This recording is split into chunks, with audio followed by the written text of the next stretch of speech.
La presente Costituzione entra in vigore il 1° gennaio 1948. Così recita la 18ª disposizione finale della Costituzione, approvata il 22 dicembre e promulgata il 27 dicembre 1947 e pubblicata lo stesso giorno sulla Gazzetta Ufficiale, firmato di Nicola, Terracini, De Gasperi, Grassi. In che, prende gennaio del 2023, in i 75 anni de quando che è in vigore, da quando che lavare la nostra Costituzione. Eccola qui, tutti gli articoli, sono partiti dal fondo perché era necessaria la data, riguarda la data di quando che lavare. E noi abbiamo avuto 75 anni con sta carta qui, scritta da tanti persone preparate, scritta bene in italiano, molto chiara, che dovremmo conoscere tutti. Sto risalendo all'inizio,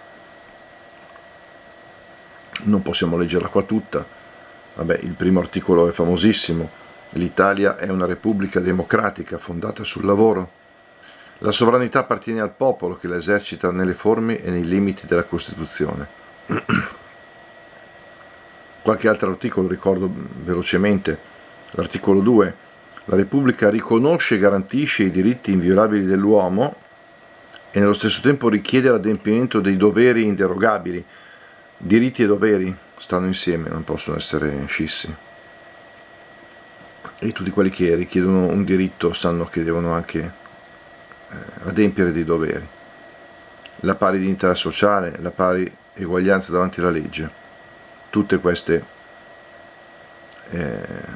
diritti e queste libertà che vengono riconosciute e promosse dalla Repubblica, non è una benevola concessione.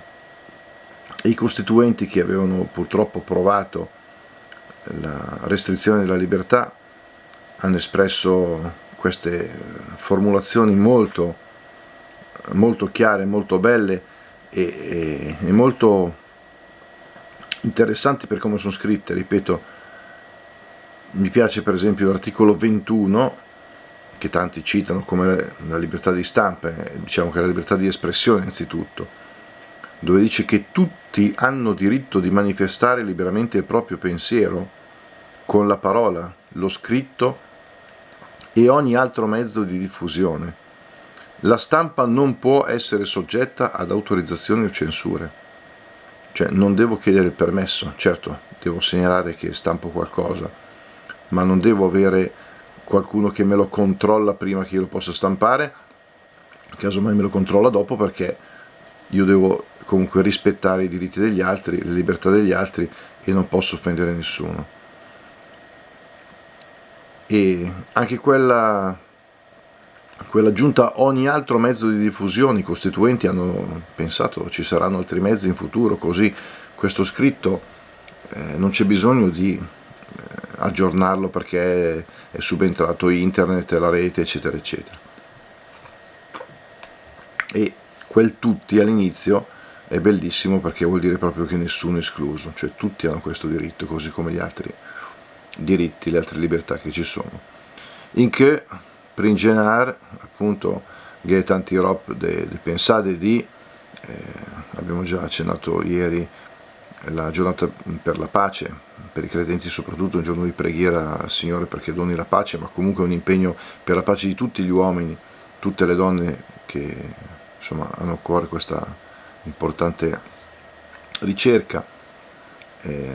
Per i milanesi anche l'anniversario del 20° della morte del Giorgio Gaber, e per tutti gli amanti della musica ovviamente.